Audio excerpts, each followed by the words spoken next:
Comienza A las Fuentes de la Fe en Tierra Santa, un programa dirigido por el padre Francesco Voltaggio.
Queridos amigos de Radio María, un saludo a todos desde Tierra Santa.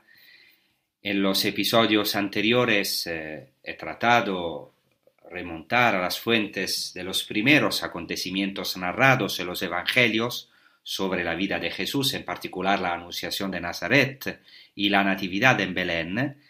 He tratado de profundizar en los lugares santos y tiempos relacionados con ellos, así como en las expectativas mesiánicas de las distintas corrientes del judaísmo en los albores de la era cristiana. Es posible encontrar los episodios anteriores a esto en el podcast de Radio María España. También quiero decir que he desarrollado los temas de estos episodios en 2 volúmenes publicados en la editorial Bacchi titulados A las Fuentes de la Fe en Tierra Santa, para quien pueda ser interesado a profundizar más. Ahora, en los siguientes episodios, nos proponemos explorar, en la medida de lo posible, los primeros acontecimientos posteriores al nacimiento de Jesús, es decir, su infancia y crecimiento en el seno de la Sagrada Familia de Nazaret, las vicisitudes vividas por la Sagrada Familia en Belén, en Egipto, y hasta su asentamiento definitivo en Nazaret, así como también en el ministerio de Juan el Bautista. Claramente aquí no quiero rellenar los supuestos vacíos de los evangelios a este respecto, pero mi intención es más bien degustar para cada uno de los temas enumerados los textos bíblicos y los lugares geográficos, el entorno, las tradiciones, es decir, todo lo que constituye el humus vital en el que floreció nuestra salvación. Por eso voy a profundizar sobre todo en los testimonios literarios y arqueológicos, recurriendo a las fuentes de nuestra fe. Nuestra salvación, de hecho, es histórica y precisamente lo que distingue al cristianismo de todas las demás religiones es que para el cristianismo Dios ha entrado en el tiempo y en el espacio. Aunque Dios siempre está más allá del tiempo y el espacio, pero se ha hecho hombre, podemos decir, se ha hecho tierra, humus. Claramente, aunque se trata de presentar los argumentos relativos al trasfondo histórico y cultural de los acontecimientos narrados en los evangelios sobre una base científica lo más sólida posible, el tono claramente de estos episodios son principalmente divulgativos, informativos, o sea, para todos, como espero. Entonces, hoy hablaremos de Yeshua de Jesús en el templo de Jerusalén, recién nacido y ofrecido al templo, ante de todo, circuncidado al 8º día.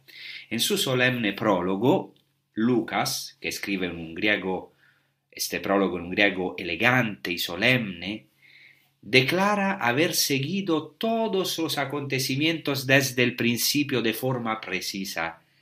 En Lucas 1:3 el evangelista utiliza el adverbio griego akribos, diligentemente, quiere decir diligentemente, o sea, tiene el propósito de dar solidez en su obra, dar solidez a las enseñanzas recibidas de Teófilo. Y los 2 primeros capítulos de su obra deben leerse desde esta perspectiva. Son informaciones que se presentan como exactas y veraces, fruto de una profunda investigación del evangelista, que entre otras cosas declara que se apoya en muchos que ya habían recopilado algunas narraciones sobre la vida de Jesús. Entonces Lucas revela su intención de transmitir lo que ha recibido de la tradición, quiere decir de la transmisión viva recibida de los apóstoles, de los testigos oculares y ministros de la palabra, Lucas 1:2. Por esto insiste en la veracidad de los hechos narrados, en la historicidad de los hechos narrados. Entonces, tras relatar el nacimiento de Jesús en Belén y la visita de los pastores, el evangelista relata la circuncisión del niño con estas palabras: cuando se cumplieron los 8 días para circuncidarle, se le puso el nombre de Jesús, el que le dio el ángel antes de ser concebido en el seno. La circuncisión, en hebreo se dice Berit Milá, que quiere decir literalmente alianza de corte, es el rito de entrada en la alianza con Dios desde los tiempos de los patriarcas. En el judaísmo, la circuncisión es condición y signo de pertenencia al pueblo de Israel, mientras que claramente la incircuncisión es lo que distingue a los paganos. La circuncisión es, hasta ahora en el judaísmo, obligatoria para todo varón judío, siendo no solo un acto de purificación, sino más bien un acto de consagración e inscripción en el linaje de Abraham.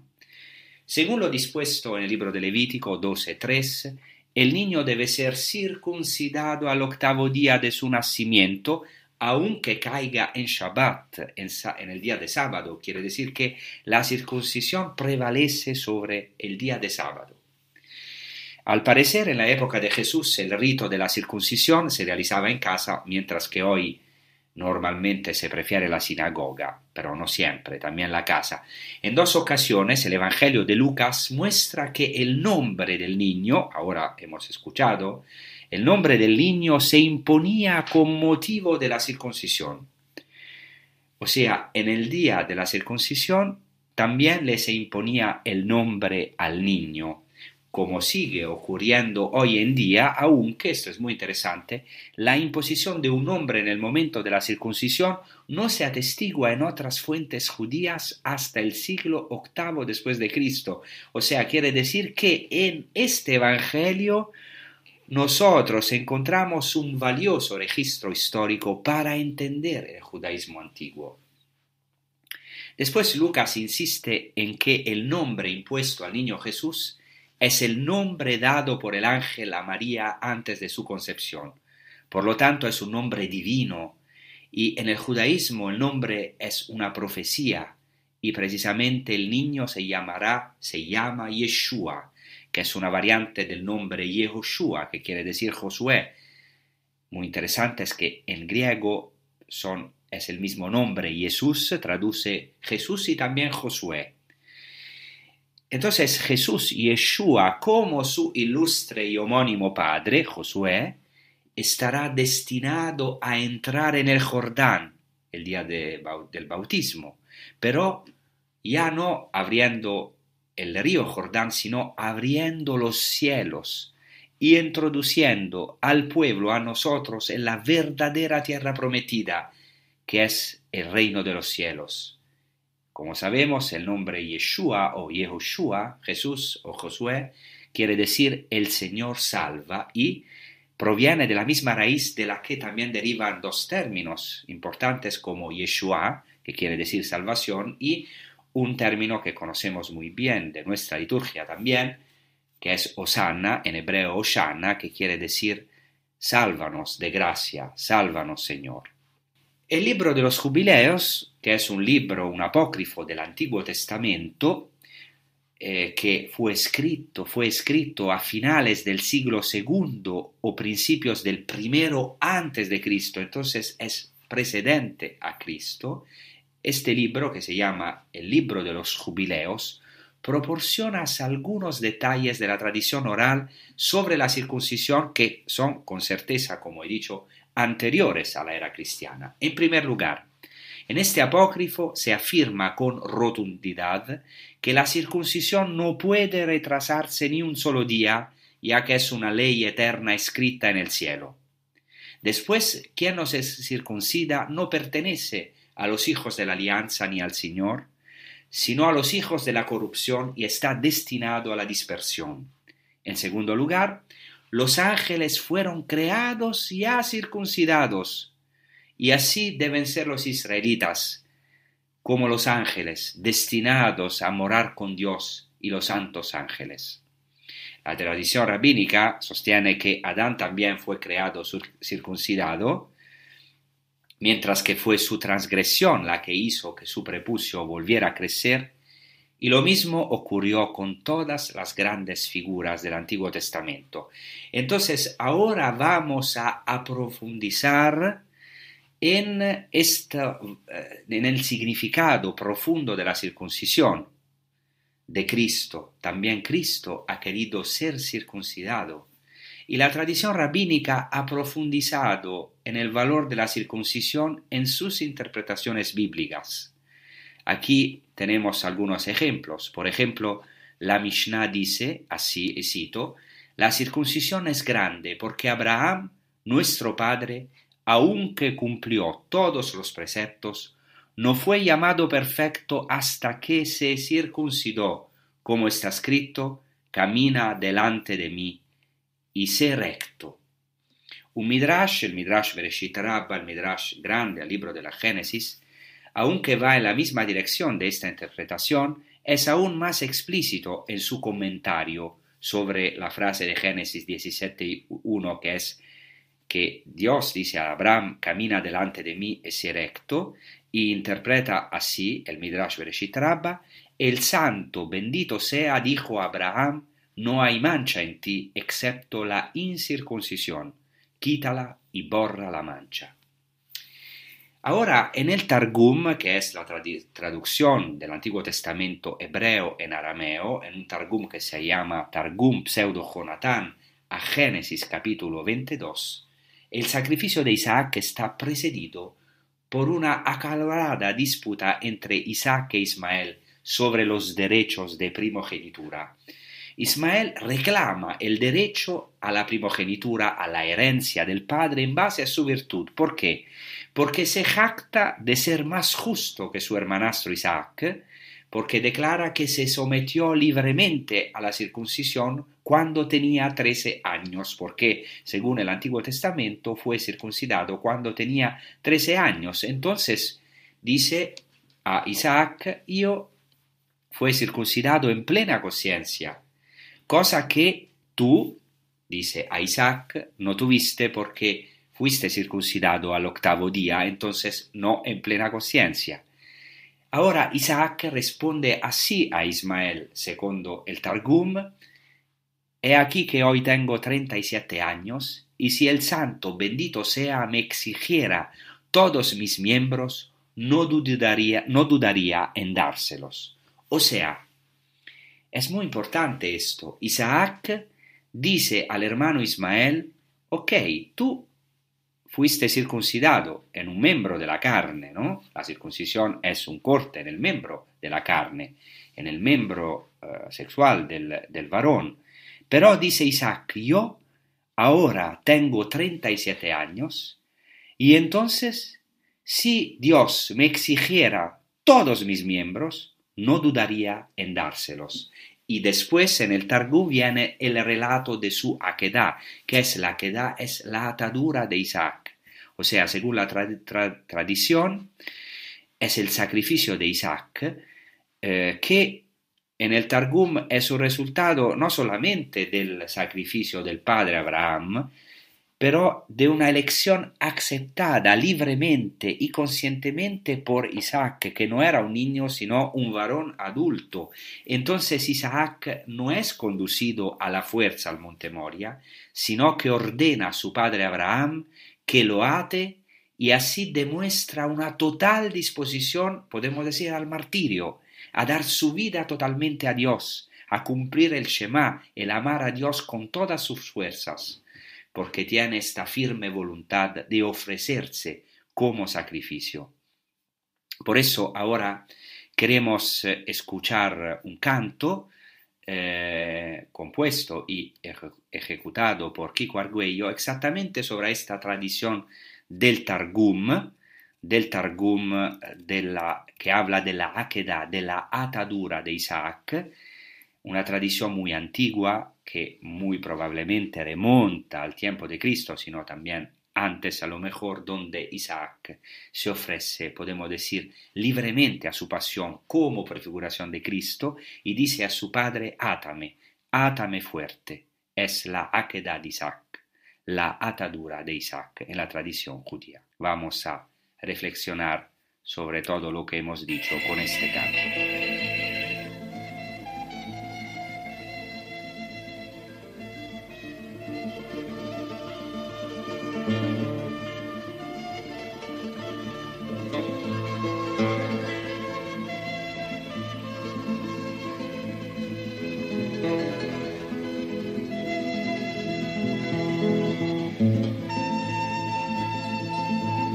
Era todavía de noche cuando Abraham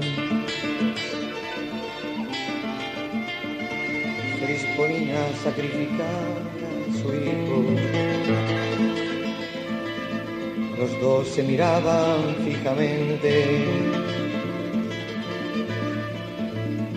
cuando le dijo su hijo Isaac: Akedah,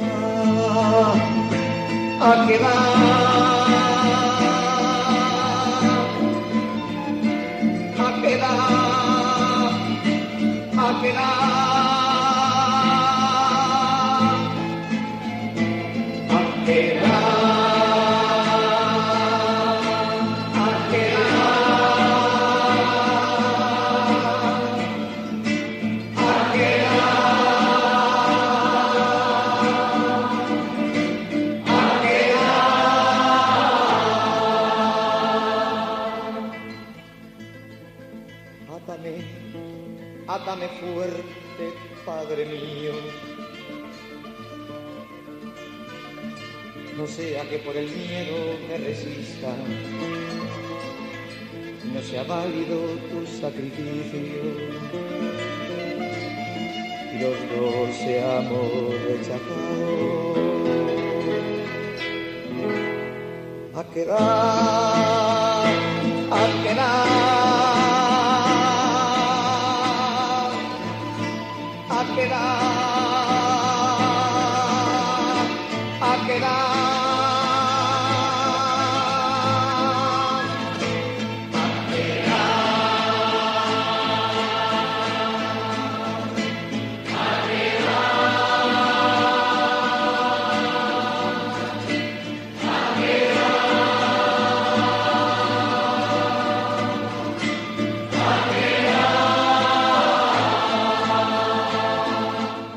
Entonces hemos escuchado este canto sobre la Akedah, la atadura de Isaac, y algo muy interesante es que el Targum y el Midrash también comparan la sangre del Cordero Pascual que salva a Israel al ser colocada, como sabemos, en las puertas, compara la sangre del Cordero Pascual con exactamente la sangre de la circuncisión, señalando que este último derramamiento de sangre tiene un mérito esencial que Dios tiene en cuenta para la salvación de Israel. Por ejemplo, así dice el Targum al libro de Ezequiel 16:6, cito: Como memorial de la alianza de tus padres ante mí, me revelé para tu salvación, pues se ha revelado ante mí que estabas oprimido a causa de tu esclavitud. Y yo os dije, por la sangre de la circuncisión os perdonaré, por la sangre de la Pascua os liberaré. Entonces, ¿qué quiere decir esto? Según la tradición judía, lo que salvó al pueblo es que Dios vio la sangre de la circuncisión. Podemos decir que en el judaísmo ya la circuncisión salva de la muerte. Esto claramente se va a cumplir en el bautismo, en nuestro bautismo cristiano, porque también para nosotros el bautismo salva de la muerte. Y esto es muy claro en la Mishnah, porque en un dicho atribuido a la escuela de Hillel, que es un rabino que vivió entre el 60 a.C. y el 7 después de Cristo, o sea, anterior a Cristo o contemporáneo a Cristo, entonces la escuela de Hillel afirma que quien se separa de la incircuncisión es como quien se separa de la tumba. Como ya hemos visto en la primera parte de este episodio, la tradición judía antigua vincula la sangre de la circuncisión con el sacrificio de Isaac, aunque según el relato bíblico no se derramó ni una sola gota claramente del sangre de Isaac, pero hay una relación entre la sangre de la circuncisión y el sacrificio de Isaac. ¿Por qué? Porque Isaac se ofreció voluntariamente. Por lo tanto, ya está prefigurado en la tradición judía que por el mérito de Isaac todo Israel se salvará, y esto se va a cumplir en nosotros, para nosotros, en Cristo, porque nosotros los cristianos creemos que por la sangre preciosísima de Cristo todos nos salvamos. Entonces el sacrificio de Isaac se interpreta en relación con la circuncisión. Tiene gran mérito y valor porque la ofrenda voluntaria de Isaac a Dios en su aquedad, en su atadura, no fue la ofrenda de un solo miembro, como es el caso de la circuncisión, sino de todo su cuerpo. Entonces Isaac se presenta así no solo como una figura ejemplar de la circuncisión, sino aún más de la consagración total a Dios. Y esto es exactamente lo que viven San José, la Virgen María, con Jesucristo, el Hijo de Dios, que quiso él también someterse a la Torá junto con la Santa Familia de Nazaret. También Jesucristo fue circuncidado y después, como vamos a escuchar en un rato, presentado en el templo y se formó en la observancia de la Torá como cualquier otro judío de su tiempo. Además, él afirmará que ha venido a cumplir la Torá y no a abolirla. En su vida práctica también hablará de esto, y el ritmo de su vida está marcado desde su infancia por las liturgias de la sinagoga y del templo, y en particular por las peregrinaciones con motivo de las grandes fiestas y también por las celebraciones domésticas en la Sagrada Familia de Nazaret, en este círculo de amor, de comunión que era la Sagrada Familia de Nazaret, a imagen de la Santa Trinidad.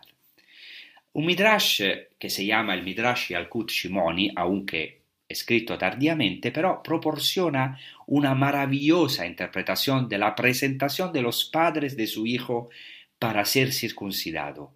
Dice así, y cito: quien presenta a su hijo para la circuncisión es como un sumo sacerdote que presenta su ofrenda y su libación en el altar. De ahí que se diga hay que hacer una fiesta y alegrarse el mismo día en que pudo circuncidar a su hijo. ¿Qué quiere decir esto? Dos cosas importantísimas. Que cada judío que presenta a su hijo para la circuncisión es un sacerdote, o sea, hace un acto cultual, un sacrificio. Y también que tiene que hacerlo con alegría. Hay que hacer una fiesta y alegrarse en el día de la circuncisión del propio hijo. Entonces esto ilumina la Sagrada Familia de Nazaret. San José y la Santa Virgen María, que van a circuncidar Jesucristo como un sacrificio, como si fueran sacerdotes.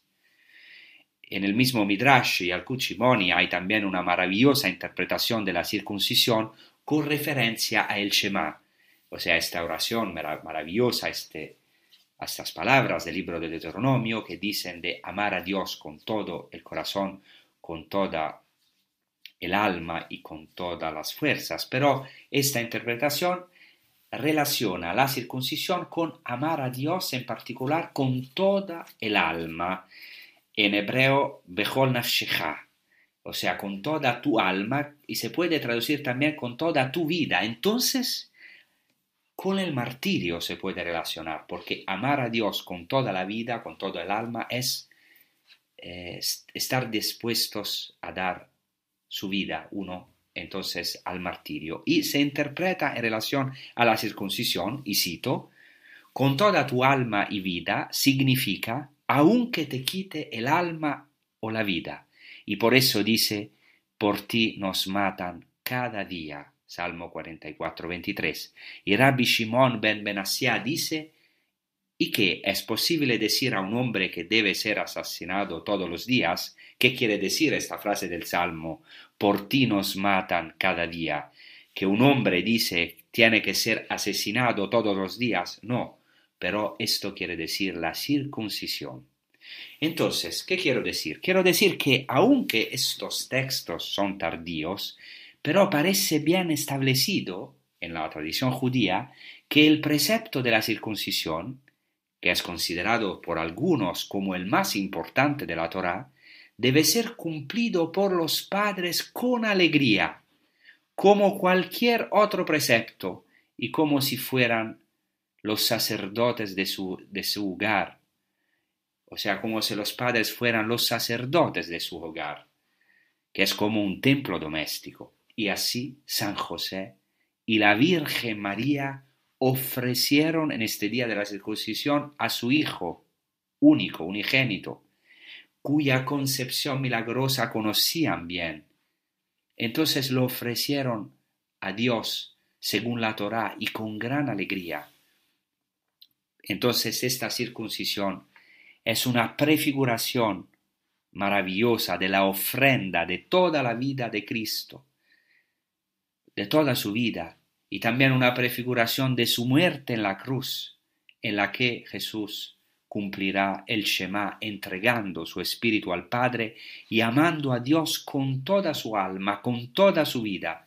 Por tanto, es evidente que la cruz de Cristo es para los cristianos la ofrenda de su cuerpo de carne, como dice San Pablo, y el derramamiento de la sangre de la alianza, por el cual nosotros, o los paganos, son admitidos en la alianza. No hay que olvidar, de hecho, que la expresión hacer una alianza o hacer un pacto en hebreo se dice literalmente karat berit, o sea, cortar un pacto, cortar una alianza, porque se cortaban las víctimas y los dos que hacían una alianza tenían que pasar entre los pedazos de la víctima para hacer un pacto de sangre. Por eso se dice cortar una alianza literalmente, karat berit. Y aquí podemos ahora mirar el cuerpo traspasado de Cristo que se convierte en la nueva circuncisión, que claramente sin anular la antigua, estamos en contra de toda teología de la sustitución, pero la realiza plenamente. De modo que en la sangre y la carne de Cristo, nosotros los cristianos somos los verdaderos circuncisos, en el sentido de que somos admitidos en el pueblo santo. Entonces podemos entender por qué, según el Concilio de Trento, la circuncisión es un sacramento de la antigua alianza, una prefiguración del bautismo, que es la inmersión en la muerte y resurrección de Cristo. Entonces todo esto ilumina esta circuncisión, esta ofrenda de parte de San José y de la Santa Virgen María, ofrenda de Cristo, van a ofrecer su Hijo al Señor al octavo día. Por eso ahora queremos meditar sobre estas palabras con un canto en hebreo, el canto del Dios te salve María, cantado por algunas monjas en hebreo. Vamos a escucharlo. Shalom lach Miriam me'at chesed Adonai imach Beruchat banashim ubaruch Beri bitnech Yeshua Miriam HaKedosha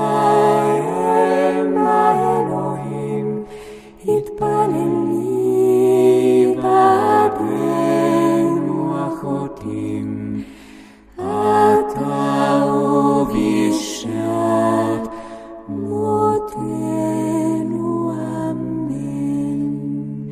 שלום לך מרים מלאת החסד, אדוני עמך, ברוכת בנשים וברוך פרי בטנך ישועה. מרים הקדושה אם באלוהים התפללי בעדנו אחותים, אתה ובשעת מותנו אמן. שלום לך מרים מלאת החסד, אדוני עמך, ברוכת בנשים וברוך פרי בטנך ישועה. מרים הקדושה אם האלוהים התפללי בעדנו אחותים, אתה ובשעת מותנו אמן. Entonces ahora, después de esto, Dios te salve María en hebreo, podemos entrar en otro acontecimiento importantísimo, un misterio de la vida de Cristo, que es el acontecimiento de la presentación en el templo de Jesucristo. Después de la circuncisión, que tuvo lugar probablemente en Belén, el lugar donde la Sagrada Familia de Nazaret vivió después del nacimiento de Jesús, durante un periodo de tiempo que es imposible de definir, la Sagrada Familia se dirigió a Jerusalén. En este tiempo en el cual vivió en Belén, no sabemos por cuánto tiempo, un tiempo, como he dicho, que es imposible de definir, hasta la presentación de Jesús en el templo y después la huida a Egipto, vivieron en una casa, probablemente en Belén. No conocemos ni siquiera esta casa, pero según una tradición que se remonta al menos al siglo VI, antes de la huida a Egipto, la Sagrada Familia se instaló cerca de la Gruta de la Leche, que hoy es un santuario católico dedicado a la Virgen, muy cercano a la Basílica de la Natividad, que os invito si la próxima vez, si Dios quiere, o si tenéis la posibilidad de hacer una peregrinación en Tierra Santa, merece la pena visitar la Gruta de la Leche, que es un santuario hoy muy venerado por la población árabe local, que la llama en árabe Mugharat Sitti Mariam, o sea, la cueva de la Señora María, y ahora, claro, es un santuario franciscano bajo el custodio de Tierra Santa, pero ahora hay ya una presencia muy importante de algunas monjas adoratrices perpetuas del Santísimo Sacramento. Entonces hay también una ocasión de adorar al Santísimo Sacramento, a Jesús, muy cerca de la gruta de la Natividad, donde de verdad nació Jesucristo, y lo adoraron San José, la Virgen María y los pastores. Entonces, desde Belén, la Sagrada Familia se dirigió a Jerusalén para presentar al niño al Señor en el templo de Jerusalén. Así, el Evangelio de Lucas narra la presentación al templo de Jesús en Lucas 2, 22, 24. Cuando se cumplieron los días en que debían purificarse, según la ley de Moisés, llevaron a Jesús a Jerusalén para presentarle al Señor, como está escrito en la ley del Señor: todo varón primogénito será consagrado al Señor, y para ofrecer en sacrificio un par de tórtolas o 2 pichones, conforme a lo que se dice en la ley del Señor. Entonces, el evangelista insiste 3 veces en solo 3 versículos, que José y María hicieron todo según la Torá, según la ley del Señor. No hay que olvidar que los 2 eran judíos religiosos que observaban la Torá. En primer lugar, Lucas menciona una purificación ritual con referencia a José, María y el niño. No hay evidencia de una purificación prescrita para el padre o el niño recién nacido, sino solo para la mujer en el libro de Levítico, al capítulo 12. Aquí se dice, en el capítulo 12 del libro de Levítico, que si da a la luz a un varón, la mujer queda impura durante 33 días, además la semana de impureza que sigue al parto. Esto significa que el evento de la presentación en el templo tuvo lugar 40 días después del nacimiento de Jesús. Ahora la Torá, la ley, prescribe la purificación ritual de la madre en el templo y no una presentación propiamente del niño. Sin embargo, es totalmente comprensible que San José y la Virgen María quisieran ofrecer al Señor este niño concebido y nacido en circunstancias muy excepcionales, en realidad divinas, en el templo de Jerusalén. Quisieron ofrecerlo. Además, ya Ana ofreció a su primogénito Samuel en el templo, en el Antiguo Testamento, y claramente algunas mujeres judías solían seguir su ejemplo, y más aún María, cuya madre, según la tradición, se llamaba justamente Ana, y cuyo Magnificat, el Magnificat, esta proclamación maravillosa de la grandeza de Dios, cantada por María, se inspira exactamente en gran medida en el cántico de Ana. Además, se puede deducir que en esta presentación hay una alusión al ritual judío del rescate del hijo primogénito, que en hebreo se llama Pidyon Haben. Este rescate del hijo es ordenado por la Torá, por la ley, y todavía se practica hoy en día en el 31º día, mediante el pago de 5 selaim de plata al Cohen, o sea, al sacerdote, que se pueden convertir en moneda. De hecho, hoy se convierte en moneda. En el libro de Nehemías hay una clara referencia a esta ofrenda del hijo primogénito al templo. Así, el hijo primogénito debe ser consagrado al Señor porque le pertenece. Y el pasaje del Evangelio de Lucas que hemos citado ahora destaca precisamente la consagración del primogénito. El libro de Levítico prescribe como sacrificio para la purificación de la madre el holocausto de un cordero de 1 año y el sacrificio de un palomo o una tórtola. Especifica, sin embargo, que si no se tienen medios para ello, se puede también ofrecer un par de tórtolas o palomas, y este es precisamente el sacrificio ofrecido por la Virgen María y San José. Tal vez porque fue una ofrenda de los pobres, porque puede ser que San José y la Virgen María eran pobres, ¿no? Venían así como pobres. Pero por otra parte hay también otro profundo significado. El hecho de que la pareja, que San José y la Virgen María, no ofrezcan el cordero es una alusión a que el verdadero cordero que se ofrecerá en Jerusalén será Cristo mismo. Ahora Lucas presenta las figuras de dos ancianos que acogen al niño, y en este episodio, en el final de este episodio, voy a hablar del primero anciano, que es el anciano Simeón, cuyo nombre, en hebreo Shimón, viene del verbo shamar, que quiere decir escuchar. O sea, Shimón es el hombre que escucha, el hombre en espera de Cristo.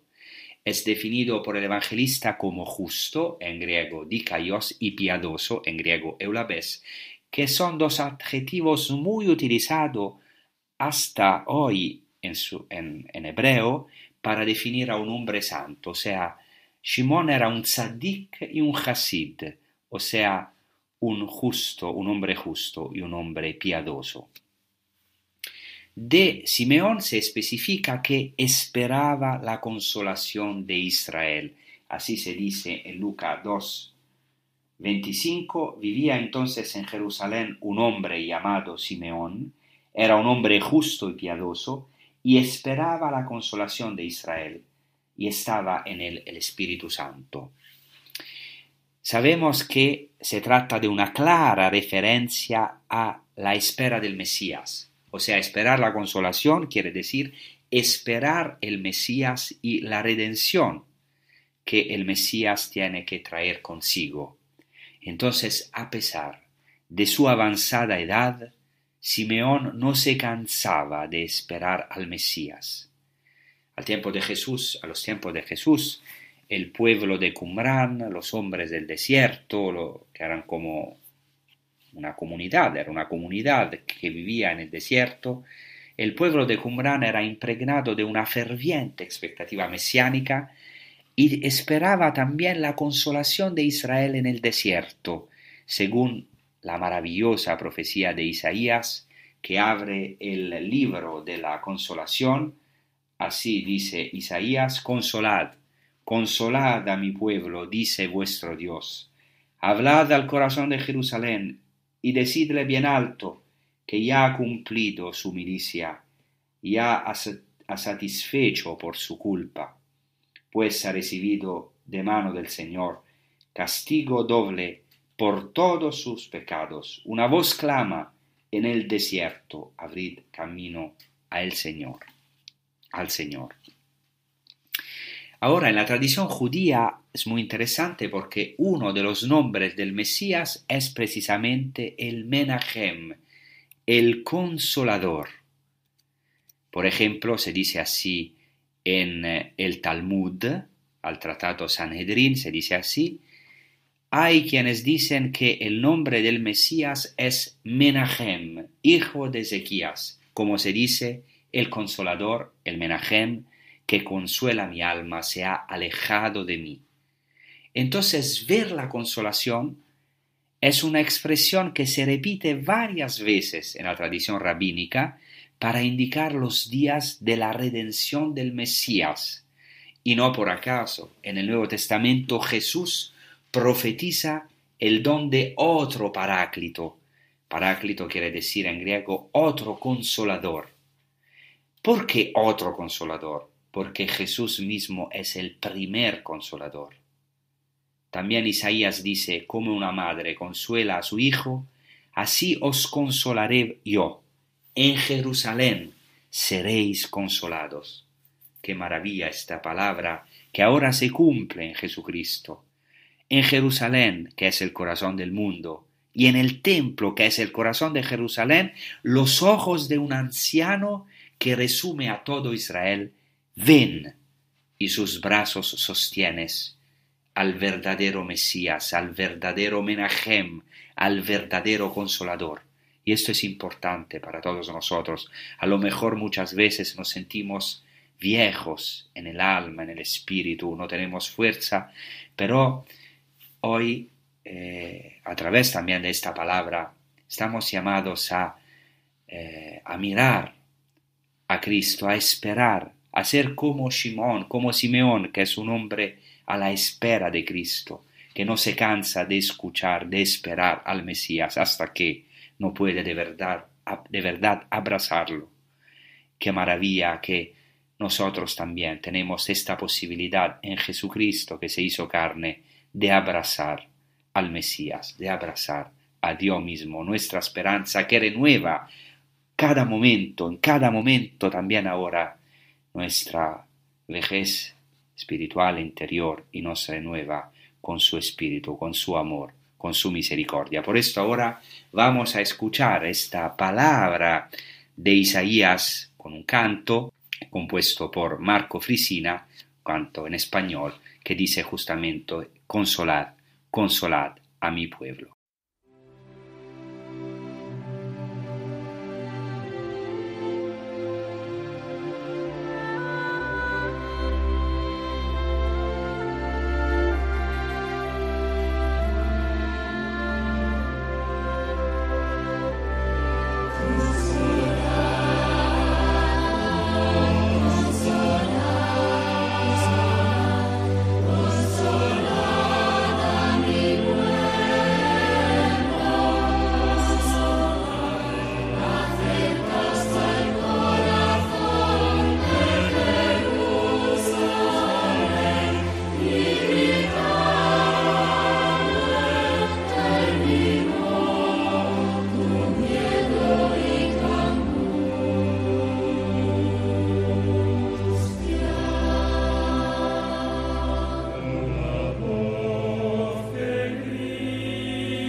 El Evangelio de Lucas también señala con respecto a Simeón que el Espíritu Santo estaba sobre él.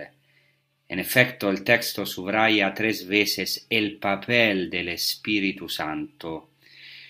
Este último predijo a Simeón que no vería la muerte sin ver antes al Cristo del Señor.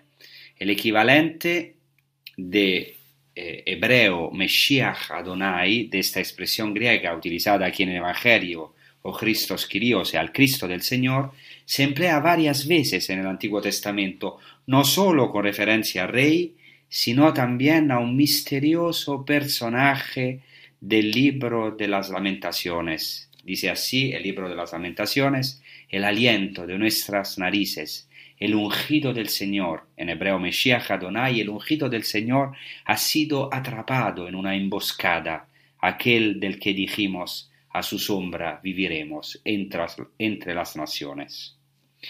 Más adelante, el evangelista, después de insistir por 4ª vez en que José y María iban a hacer con respecto a su hijo lo que prescribía la Torá, la ley del Señor, el evangelista narra después que, movido por el Espíritu, Simeón recibió al niño Jesús en sus brazos y elevó una maravillosa berajá, en hebreo, bendición a Dios. Y en esta bendición el anciano declara que ahora puede morir en paz porque sus ojos han visto la salvación de Dios por fin. Simeón da 2 títulos al niño que dicen luz y revelación a las naciones y gloria de tu pueblo Israel y que se inspiran en los profetas. O sea, ahora la luz de las naciones y la gloria de Israel están en un niño. Y no hay que olvidar que el anciano pronuncia estas palabras donde en el templo, en el lugar donde brillaba lo que se llamaba la luz perpetua en hebreo, Ner Tamid, del candelabro que resplandecía siempre, día y noche, en frente de los santos. Este candelabro se llama todavía menorá, y estaba delante de la morada de la gloria divina. Entonces Simeón reconoce en Jesús esta luz, habla de la luz de las naciones, la gloria de Israel, que es la misma menorá, la luz perpetua del templo, la morada de la gloria divina. Entonces nosotros también, como Simeón, estamos llamados hoy a abrazar la humanidad de Cristo. Fijaos en este niño débil, Simeón ve la luz perpetua de Dios mismo, la morada divina, y nosotros también estamos llamados y tenemos la posibilidad de abrazar la humanidad de Cristo. ¿Cuántos santos tenían un amor impresionante a la humanidad de Cristo, que es el única vía, el único camino para llegar a su divinidad?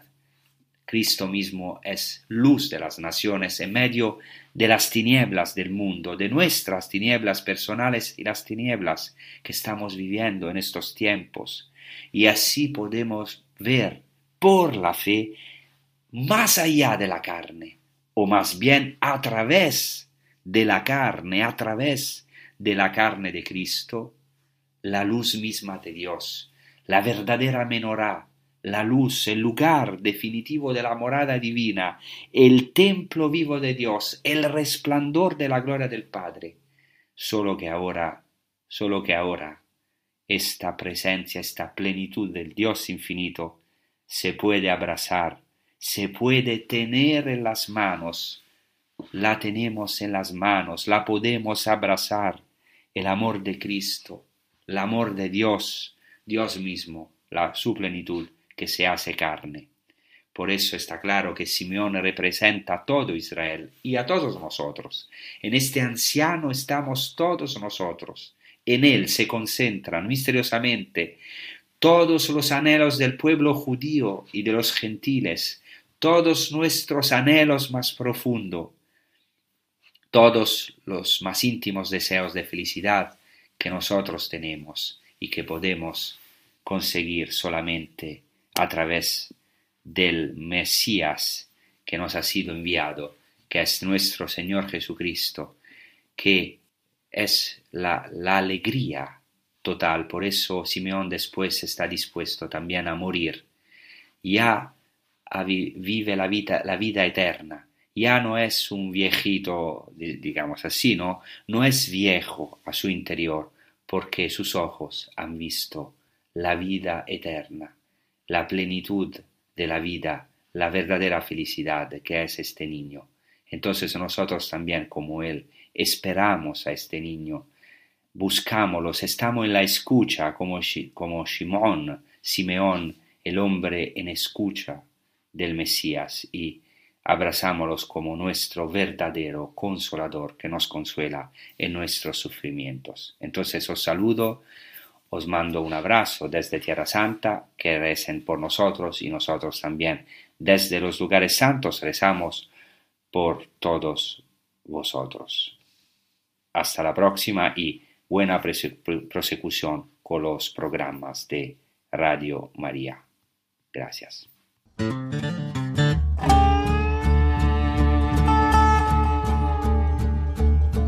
John sat in a prison cell alone, thinking about the life that he had chose. Was it just for nothing that he would give his life? Then Jesus sent the answers before he was to die. So tell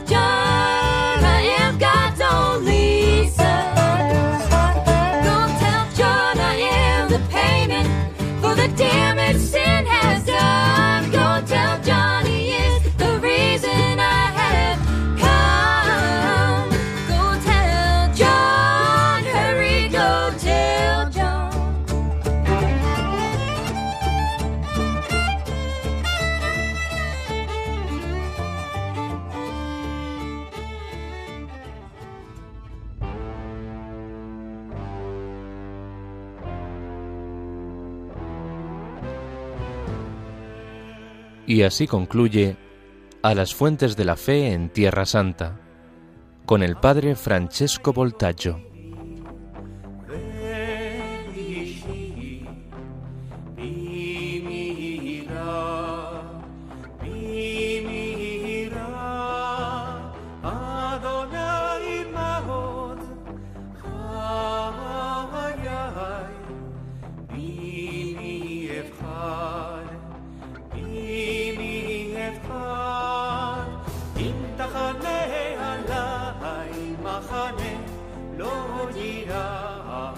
ליבי אם תקום עליי